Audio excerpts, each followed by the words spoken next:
श्री राम जय राम जय जय राम। राधे श्याम जय राधे श्याम जय जय राधे श्याम।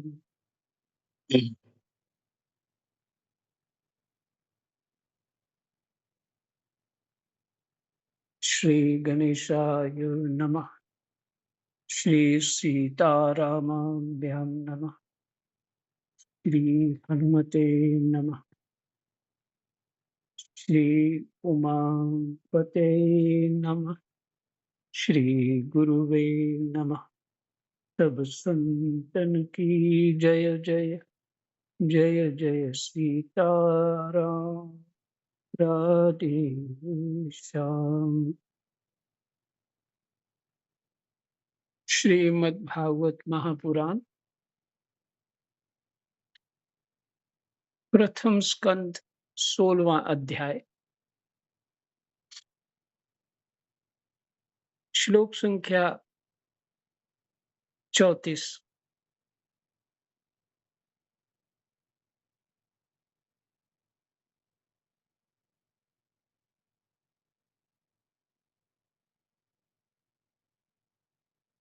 ये पृथ्वी माता कह रही हैं, तुम अपने 3 चरणों के कम हो जाने से मन ही मन कुढ़ रहे थे। बैल को कह रही, और इस समय पृथ्वी माता गौ के रूप में है।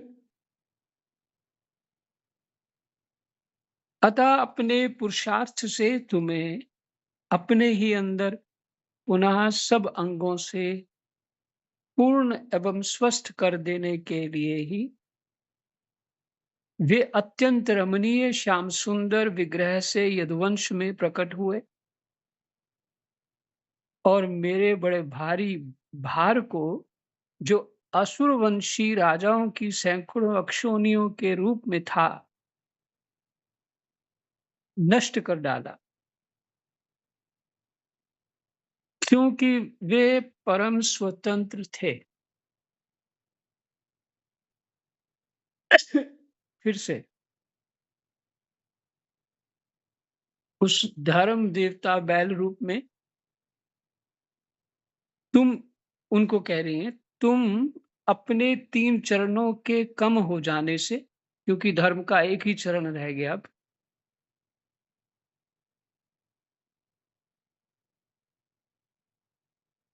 तुम अपने 3 चरणों के कम हो जाने से मन ही मन कुढ़ रहे थे,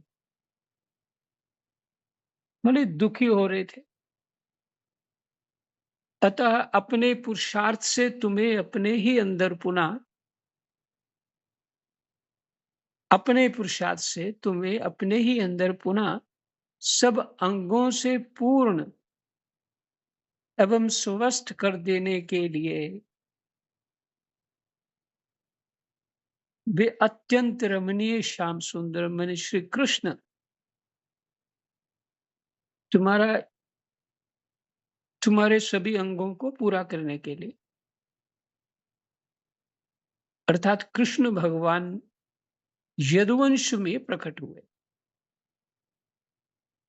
इन्होंने लिखा रमणीय श्याम सुंदर विग्रह से यदुवंश में प्रकट हुए, क्योंकि रमणीय इसलिए कि चित्त उनमें रम जाता है।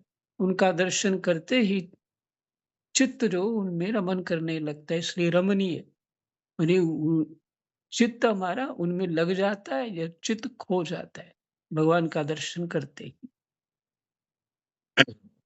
इसलिए कहा रमणीय। और मेरे बड़े भारी भार को,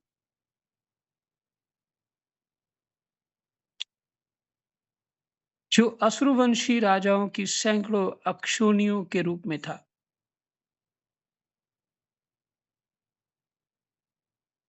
नष्ट कर डाला। उस श्याम सुंदर ने नष्ट कर डाला, क्योंकि वे परम स्वतंत्र थे।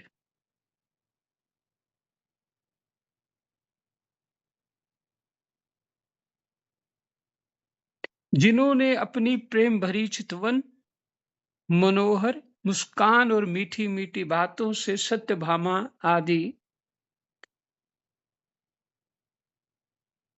प्रेम भरी चितवन, मनोहर मुस्कान और मीठी-मीठी बातों से सत्यभामा आदि मधुमयी माननियों के मान के साथ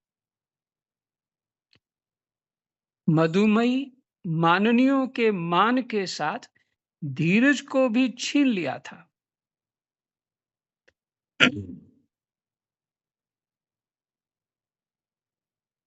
और जिनके चरण कमल जिनके चरण कमलों से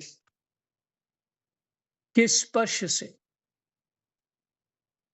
जिनके चरण कमलों के स्पर्श से मैं निरंतर आनंद से पुलकित रहती थी कि उस पृथ्वी के ऊपर भगवान चलते थे। उन पुरुषोत्तम भगवान श्री कृष्ण का विरह भला कौन सह सकती है।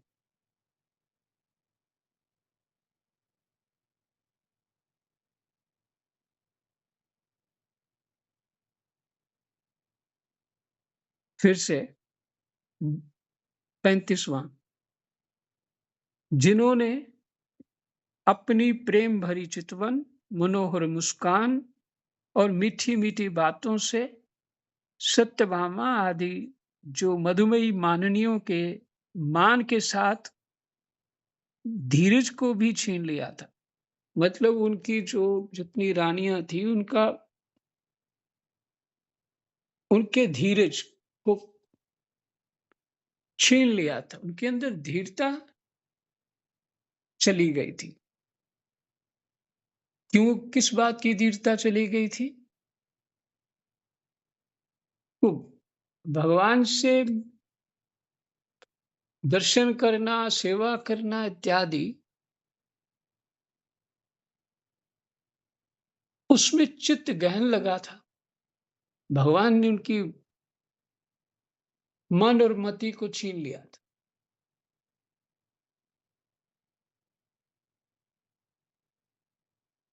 तो ये बात है धीरज। एक शब्द का है मधुमयी माननियों के मान के साथ धीरज को भी छीन लिया था।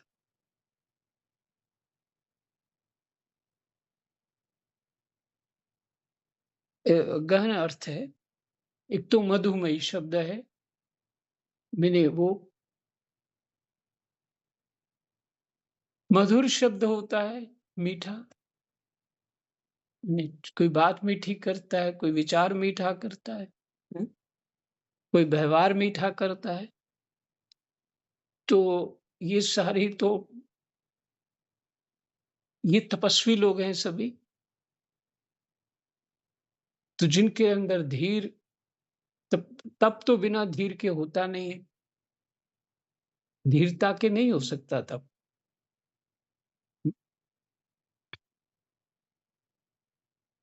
बिना धीरता के भजन साधन नहीं हो सकता।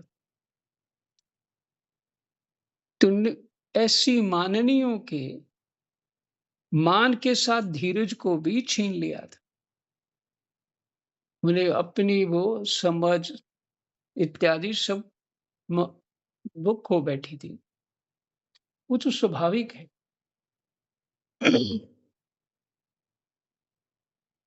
राम जी खरदूषण के साथ युद्ध था राम जी का। खरदूषण बोले कि ऐसा करो अपनी पत्नी हमको दे दो और तुम दोनों इतने सुंदर बालक हैं, मैं मारना नहीं चाहता तुम्हें, तुम चले जाओ। ऐसे ऐसे भगवान कृष्ण के भी साथ क्योंकि इतने सुंदर, इतने अच्छे और इतना उनकी हर एक बात जो है वो अद्भुत थी। चलना, व्यवहार करना, बात करना वो अद्भुत थी। तो उन माननीयों का मान होएगा क्यों नहीं? हो जाएगा।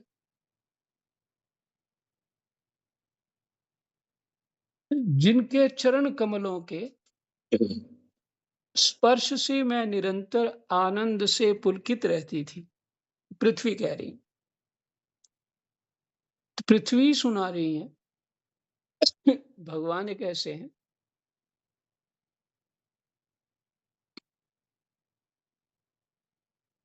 उन पुरुषोत्तम भगवान श्री कृष्ण का विरह भला कौन सह सकती है।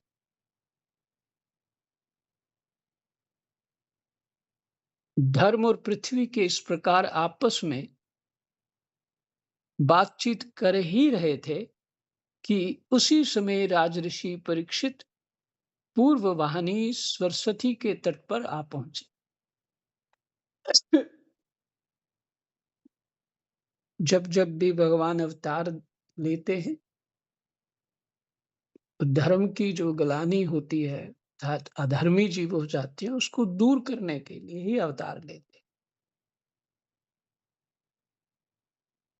तो धर्म के 3 चरण, 4 चरण हैं उनके, 3 चरण उनके कट गए थे और एक ही चरण शेष रह गया था।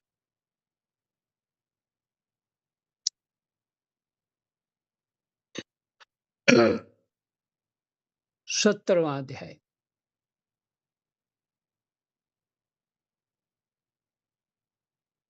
हमारा 16वां अध्याय विश्राम हो गया और प्रसंग है 17वें अध्याय का, महाराज परीक्षित द्वारा कलयुग का दमन। सूत जी कहते हैं,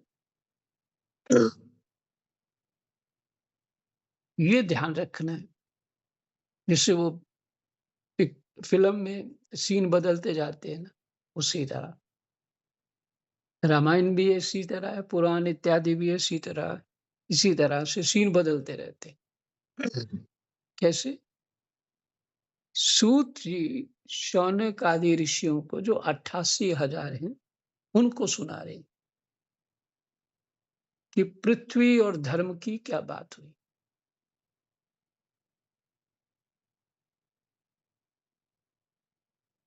सूत जी कहते हैं, शौनक जी वहां पहुंचकर राजा परीक्षित ने देखा कि एक राजवेशधारी शूद्र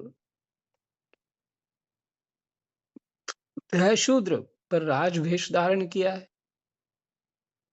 हाथ में डंडा लिए हुए है और गाय बैल के एक जोड़े को इस तरह पीटता जा रहा है जैसे उनका कोई स्वामी ही ना हो। वह कमल तंतु के समान श्वेत रंग का बैल एक पैर से खड़ा कांप रहा था। वह कमल तंतु के समान श्वेत रंग का बैल एक पैर से खड़ा कांप रहा था तथा शूद्र की ताड़ना से पीड़ित और भयभीत होकर मूत्र त्याग कर रहा था। धर्मोपयोगी दूध धर्मोपयोगी दूध, घी आदि हविष्य पदार्थों को देने वाली वह गाय भी बार बार शूद्र के पैरों की ठोकरें खाकर अत्यंत दीन हो रही थी। एक तो वह स्वयं ही दुबली पतली थी, दूसरे उसका बछड़ा भी उसके पास नहीं था। उसे भूख लगी हुई थी और उसकी आंखों से आंसू बहते जा रहे थे। स्वर्ण जटित रथ पर चढ़े हुए राजा परीक्षित ने अपना धनुष चढ़ाकर मेघ के समान गंभीर वाणी से उसको ललकारा।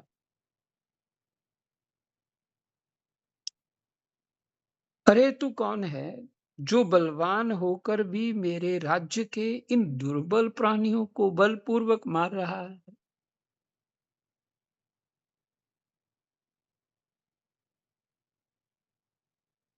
तूने नट की भांति वेश तो राजा का सा बना रखा है क्योंकि राजा न्याय कर स्वरूप है।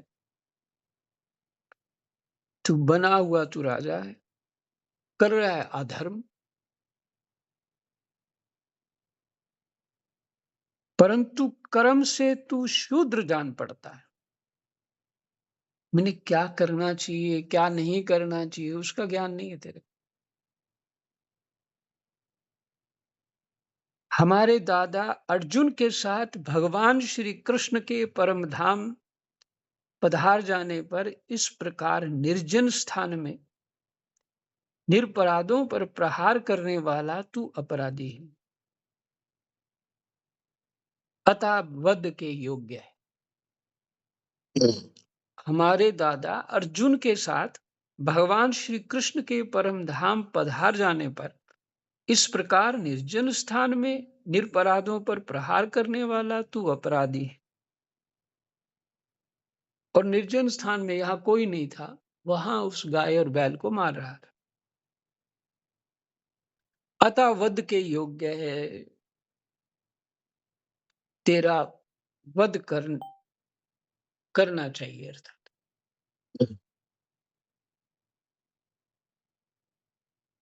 उन्होंने धर्म से पूछा, कमलनाल के समान आपका श्वेत वर्ण है।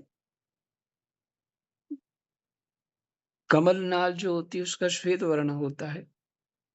3 पैर ना होने पर भी आप एक ही पैर से चलते फिरते हैं। यह देखकर मुझे बड़ा कष्ट हो रहा है। बताइए, आप क्या बैल के रूप में कोई देवता हैं? अभी ये भूमंडल कुरुवंशी नरपतियों के बाहुबल से सुरक्षित है। ये राजऋषि इनको क्यों कहते हैं?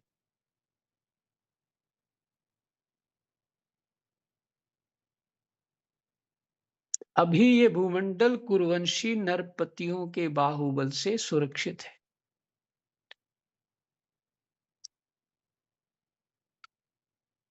बिना संयम के कोई भी प्राणी बलवान नहीं हो सकता। और संयम ही तप है।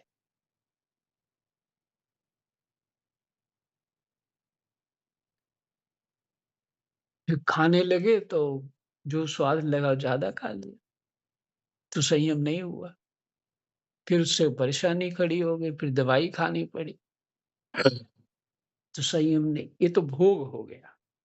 तप ये है, भले स्वाद है बहुत ज्यादा है, फिर खाना उतना ही जितना पचे। बिल्कुल इसी तरह कितना देखना चाहिए, क्या देखना चाहिए, किसको देखना चाहिए, किसको नहीं देखना चाहिए। ऐसा थोड़ी कि कुछ भी देखते रहो। तो संयम नहीं तो ये होता, वो भी तब तो बुद्धि बिगड़ जाएगी।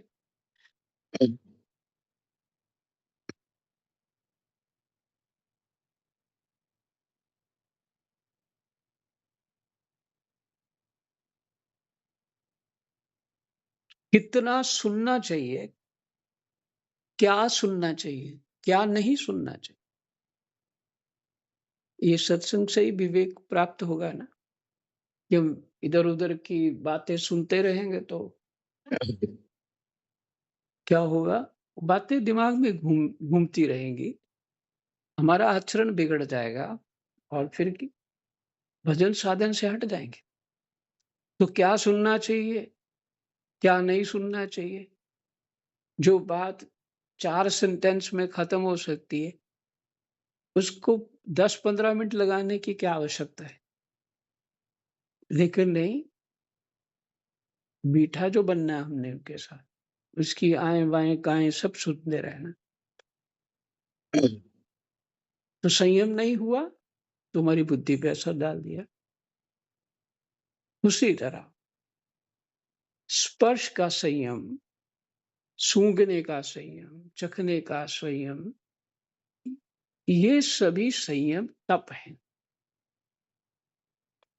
और इस तप को करने से ही किसी के मन, बुद्धि, प्रज्ञा इत्यादि वो स्वस्थ रह सकती है, और वही बलवान हो सकता है।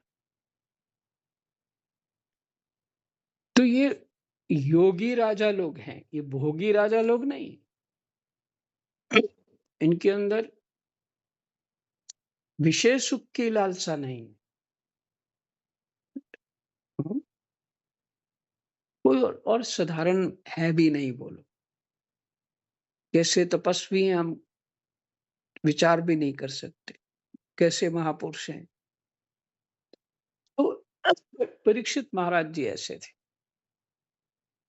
तभी वो कह रहे हैं, पांडव भी ऐसे ही थे और पांडवों के सारे गुण इन परीक्षित महाराज जी में थे। तभी कही कह रहे हैं कि मेरे अर्जुन इत्यादि जो दादा हैं, युधिष्ठिर, उनके जाने के बाद तुम इनको निरपराधों को सता रहे हो। और फिर ये कहा, अभी ये भूमंडल कुरुवंशी नरपतियों के बाहुबल से सुरक्षित है। बाहुबल, तभी वही बात, संयम नहीं तो कुछ भी नहीं। एक कमजोर आदमी कैसे कह सकता है किसी को ऐसा।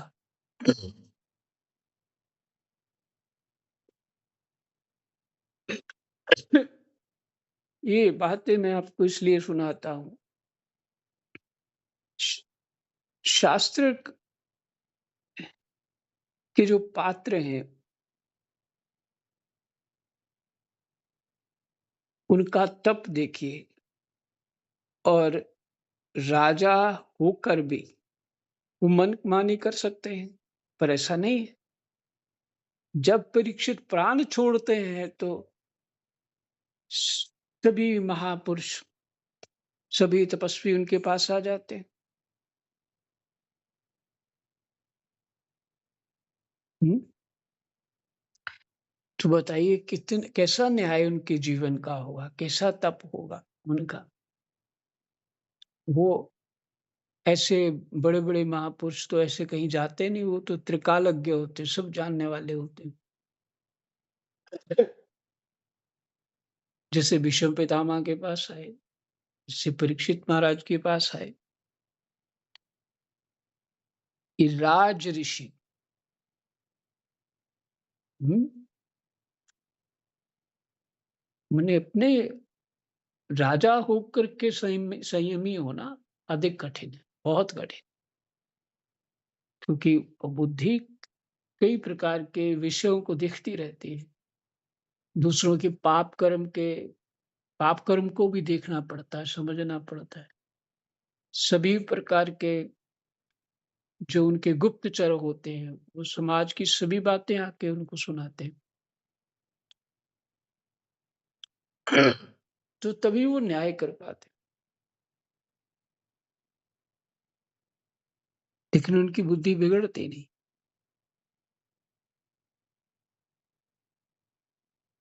इस इसमें आपके सिवा और किसी भी प्राणी की आंखों से शोक के आंसू बहते मैंने नहीं देखे। ये महाराज परीक्षित कह रहे हैं, मैंने और किसी की आंखों में आंसू बहते नहीं देखे, केवल आप दोनों ही रो रहे हैं। धेनुपुत्र, अब आप शोक ना करें, इस शूद्र से निर्भय हो जाएं। गौमाता, मैं दुष्टों को दंड देने वाला हूं। अब आप रोएं नहीं, आपका कल्याण हो। देवी, जिस राजा के राज्य में दुष्टों के उपद्रव से सारी प्रजा त्रस्त रहती है, उस मतवाले राजा की कीर्ति, आयु, ऐश्वर्य और परलोक नष्ट हो जाते।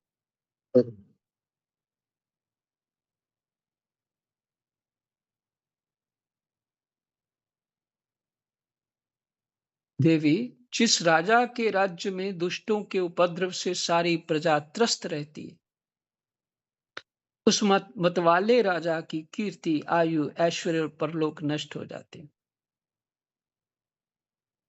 क्योंकि उसको जो काम राजा का है, प्रजा को अपनी संतान की तरह देखभाल करना।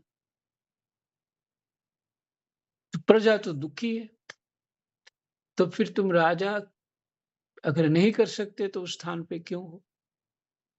छोड़ दो उस राज्य को। किसी और को दो। तो तुम उसको ठीक भी नहीं कर रहे हो, राज्य से बोझ भी छोड़ नहीं रहे और तुम्हारे अंदर इतना बल भी, बुद्धि भी नहीं है।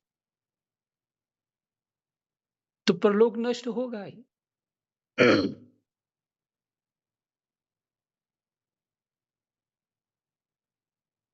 इसलिए कह रहे हैं वो, राजाओं का परम धर्म यही है कि वे दुखियों का दुख दूर करें। यह महादुष्ट और प्राणियों को पीड़ित करने वाला है, अतः मैं अभी से मार डालूंगा। सुरभिनंदन, उस बैल को बोल रहे हैं, सुरभिनंदन, आप तो 4 पैर वाले जीव हैं, आपके 3 पैर किसने काट डाले? श्री कृष्ण के अनुयायी राजाओं के राज्य में कभी कोई भी आपकी तरह दुखी ना हो।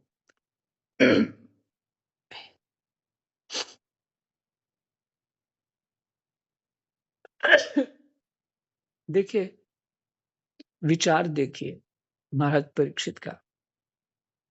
ये नहीं कहा कि मेरे राज्य में, ये कहा श्री कृष्ण के अनुयायी राजाओं के राज्य में कभी कोई भी आपकी तरह दुखी ना हो। वृषभ, आपका कल्याण हो। बताइए, आप जैसे निरपराध साधुओं का अंग भंग करके किस दुष्ट ने पांडवों की कीर्ति में कलंक लगाया? जो किसी निरपराध प्राणी को सताता है, उससे चाहे वह कहीं भी रहे, मेरा भय अवश्य होगा। दुष्टों का दमन करने से साधुओं का कल्याण ही होता है। जो उदंड व्यक्ति निरपराध प्राणियों को दुख देता है, वह चाहे साक्षात देवता ही क्यों ना हो, मैं उसकी वायुबंद से विभूषित भुजा को काट डालूंगा। बिना आपत्ति काल के मर्यादा का उल्लंघन करने वालों को शास्त्रानुसार दंड देते हुए अपने धर्म में स्थित लोगों का पालन करना राजाओं का परम धर्म है।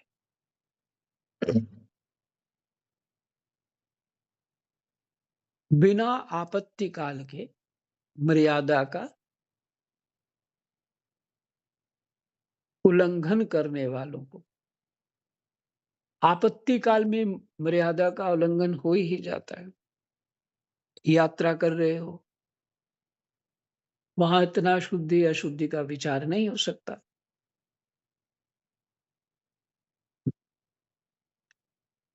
किससे खाना चाहिए, किससे नहीं खाना चाहिए, ये भी विचार करना वहां बहुत कठिन है। क्योंकि आप तो यात्रा करे, किसका घर आ गया, किससे मांग लिया, किसने दे दिया, ये संभव नहीं है। तो वहां ये मर्यादा, कि वो आपत्ति काल है, या दुखी व्यक्ति भी मर्यादा से छूट जाती है।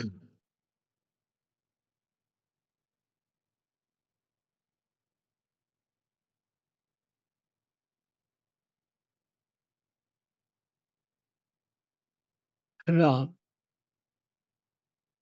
बिना आपत्ति काल के मर्यादा के उल्लंघन करने वालों को शास्त्रानुसार दंड देते हुए अपने धर्म में स्थित लोगों का पालन करना राजाओं का परम धर्म है।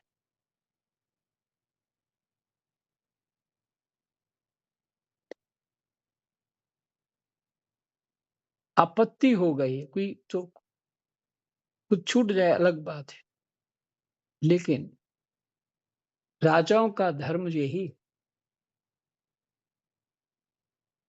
लोगों का पालन करना, उनकी सुरक्षा करना, उनके सुख दुख को देखना, सुख बढ़ाना और दुख को हटाना, ये राजाओं का धर्म है। हमारे 17वें अध्याय के 16 श्लोक पूरे हुए और समय भी हो गया। यहीं विश्राम करते हैं। कृष्णाय वासुदेवाय हरये परमात्मने प्रणतः क्लेशनाशाय गोविन्दाय नमो।